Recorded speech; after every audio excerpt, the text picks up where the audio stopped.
My name is Marlo Hood.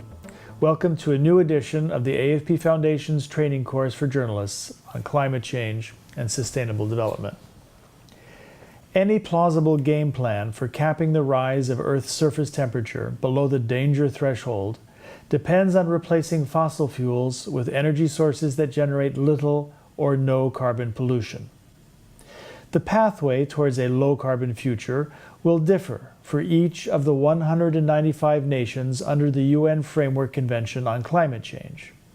But at the end of the day, and the shadow on that day is growing very long, their combined efforts have to add up to a 2-degree world. Let's have a look at how and when we might get there. Time is not our friend. Indeed, we have dithered for so long in the fight against climate change that the window of opportunity for decarbonizing the global economy fast enough to avoid devastating climate change is barely ajar. This diminishing wormhole can be measured against several yardsticks, but the best is probably tons of carbon dioxide or its equivalent in other greenhouse gases. Science tells us that to have a better than even chance of limiting global warming to 2 degrees Celsius above pre-industrial levels, humanity, starting roughly from today, cannot emit more than 1,000 billion tons of CO2 into the atmosphere. That's not per year. No, that's our total carbon budget, and we need to spend it wisely.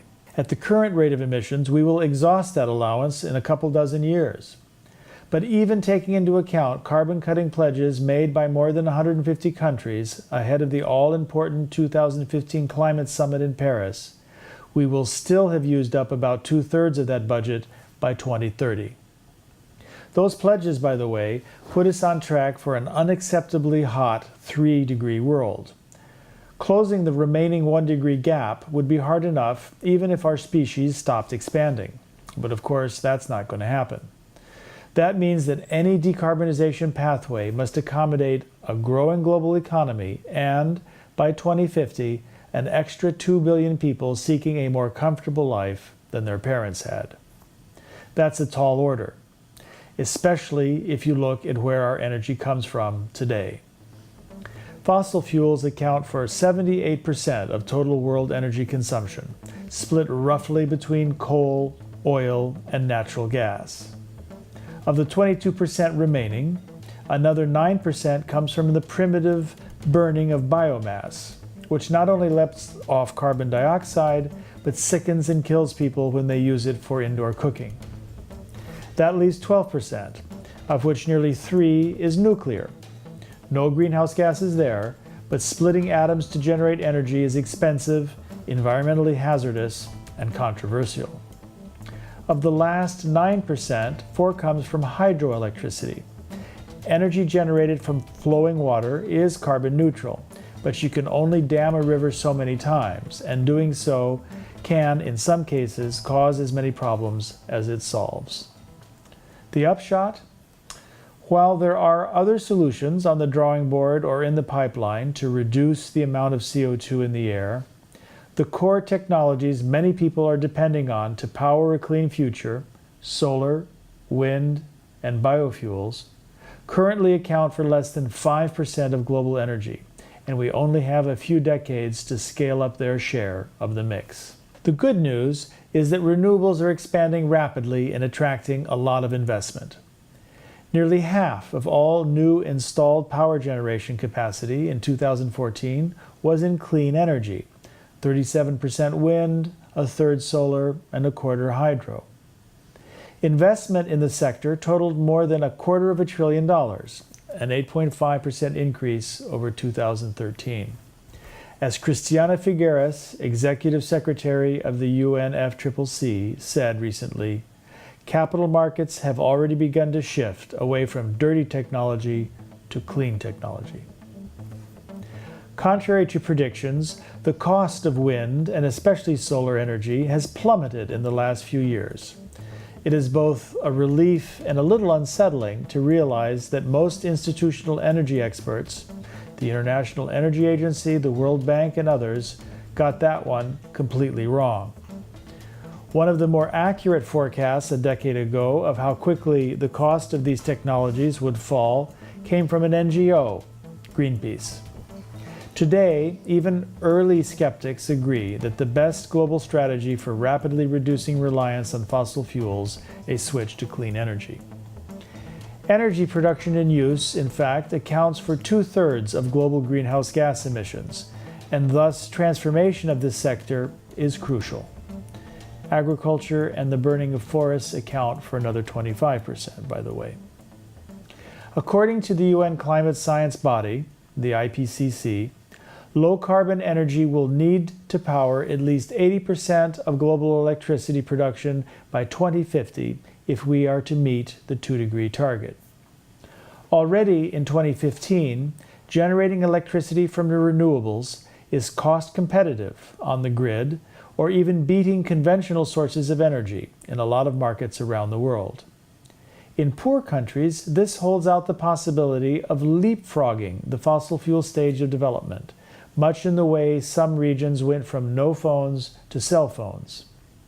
In India, which has made a major commitment to boosting renewables, national leaders are realizing that it may be easier and more cost-effective to provide sustainable energy services to hundreds of millions of villagers through a decentralized, renewable-based strategy.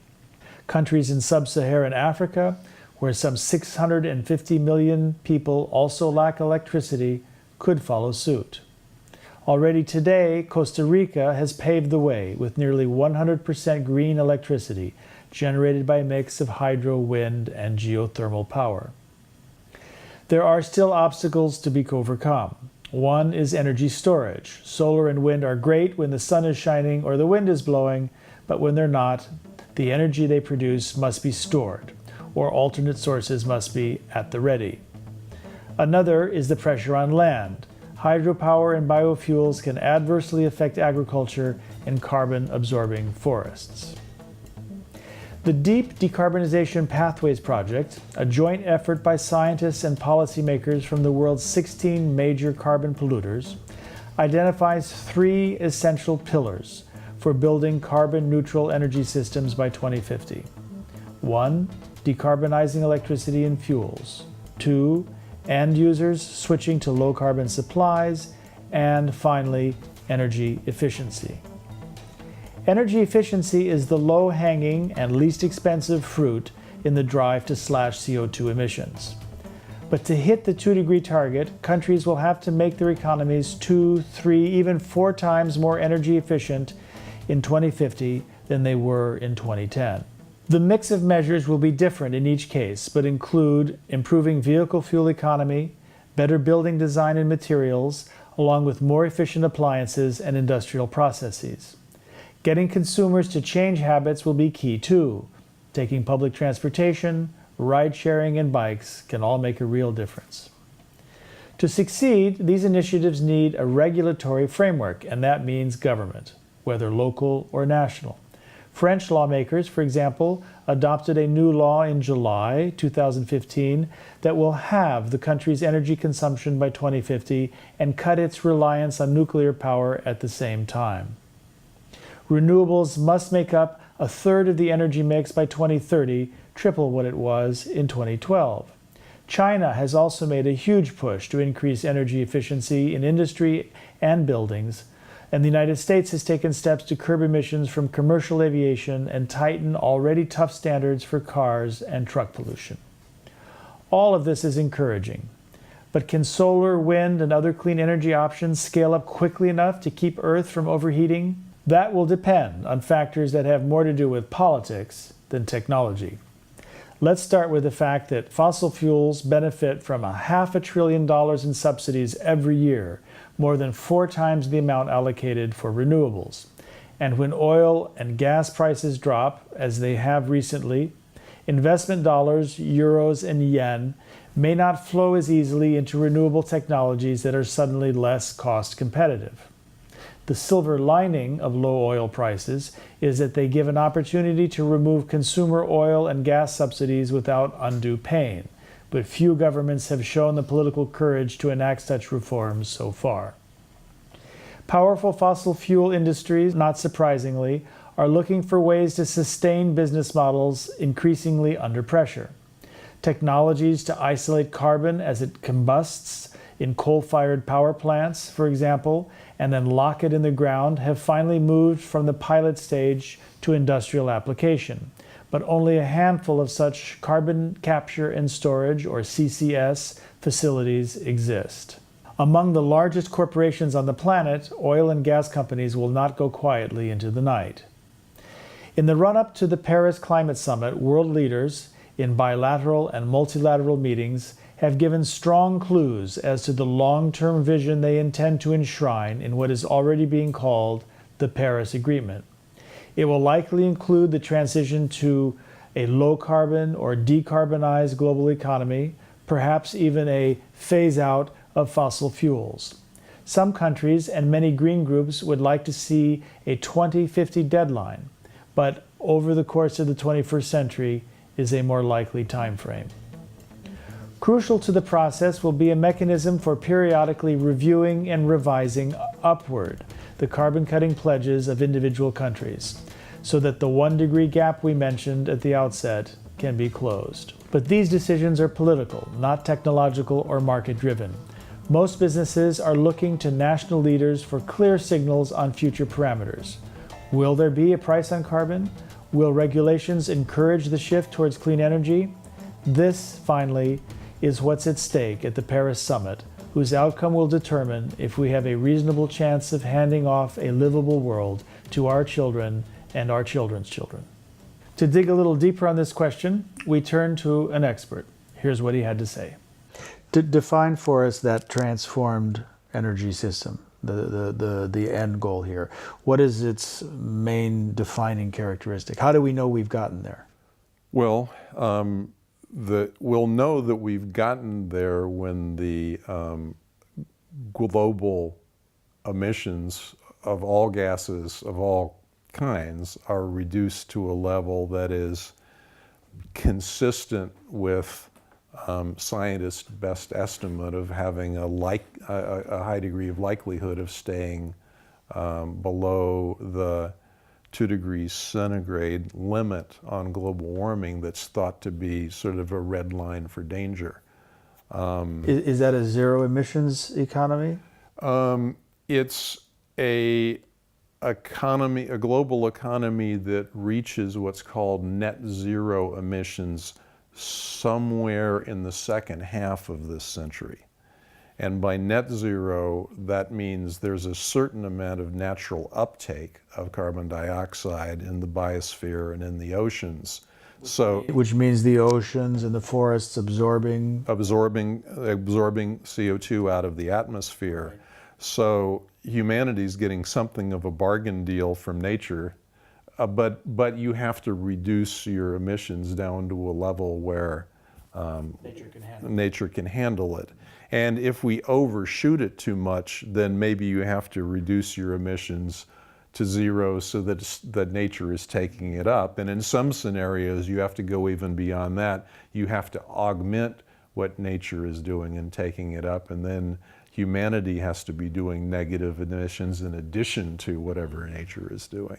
So zero net emissions then is not putting more CO2 in the atmosphere than the Earth can naturally absorb. Right.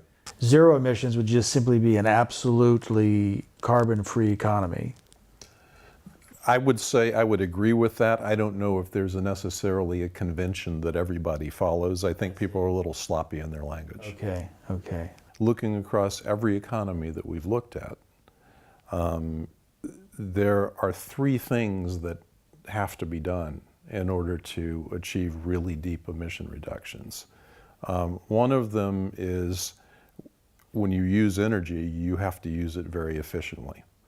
And so whether it's the car that you drive or the house that you live in or the manufacturing process you have, it needs to become more efficient over time.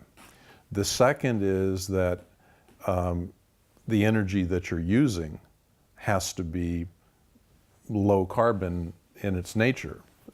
So if you're using electricity, then that electricity has to be generated in ways that don't lead to a lot of carbon emissions. And so, for instance, renewable energy such as wind and solar and geothermal, or nuclear energy. Here in France, there's a lot of that. Or fossil energy, even as long as the carbon dioxide is captured and stored geologically in a way that it can't escape. Those are all ways of producing low carbon electricity. And similarly with fuels, there are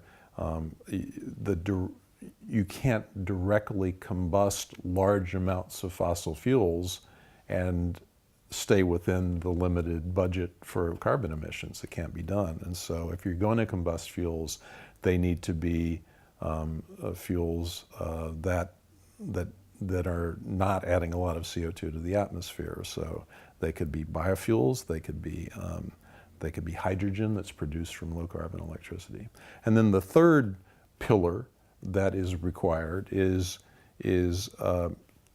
switching from current energy forms that are high carbon in your end uses, so in your vehicle, in your house, et cetera, to energy forms that are low carbon. So electrification is probably the most important of those. Many things that we now do with combustion, like putting gasoline into our car and driving it around, and there's internal combustion and it's burning up a fossil fuel. That needs to be replaced with another kind of energy source. So, here are a few tips for journalists. Be careful when you're talking about energy. It's tricky, it's fiddly, as the British would say, and it's hard to get it right. It's easy to get it wrong sometimes. Are you talking about kilowatts? Are you talking about kilowatt hours? One is a measure of power, the other is a measure of energy. As we have said before, when in doubt, ask an expert. There are a lot of them who make themselves available to journalists precisely to help them get things right. A second tip, this is actually a basic one that applies across the board. Be careful about not getting lost in the weeds on a technical story. Don't forget to tell your readers why this story is important, the all-important so what paragraph. Third tip, this is an inherently dramatic story. You can cast it as a race against the clock. The stakes are simply enormous here, so don't be shy about pointing that out. It makes what you have to say about a more technical subject easier to access if you do that. And finally, last point, when you're talking about different energy scenarios or development pathways for countries, be careful about not overgeneralizing. Every country has a different energy mix and will have at least a slightly different pathway towards a low carbon future. So that's it for this edition. We'll see you next time.